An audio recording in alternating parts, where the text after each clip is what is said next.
L'actualité politique, cette fronde au PS. Une partie des députés envisage de ne pas voter le plan d'économie de Manuel Valls mardi prochain, vote consultatif, ces fameux 50 milliards d'économies.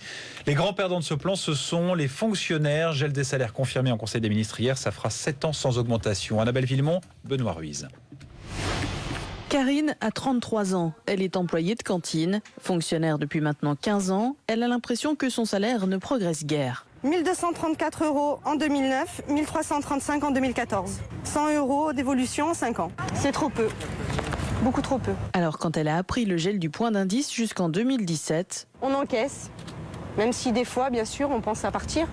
À se dire, bon, je vais faire autre chose, je vais trouver autre chose de mieux payé, tout simplement. Parce qu'avec 1 300 € net par mois, pas question d'extra. Faut faire gaffe, il y a des choses qu'on ne peut pas se permettre. Les vacances, on évite. Des choses qu'on ne peut pas s'acheter, on ne les achète pas. C'est vrai qu'il y a beaucoup de restrictions, on se prive beaucoup. C'est que de la galère, que de la galère.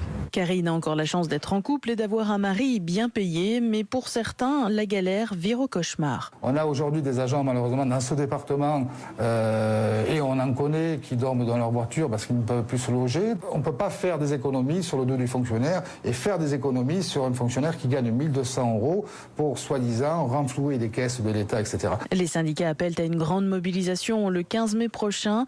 FO, la CGT et Solidaires envisagent également d'appeler à la grève.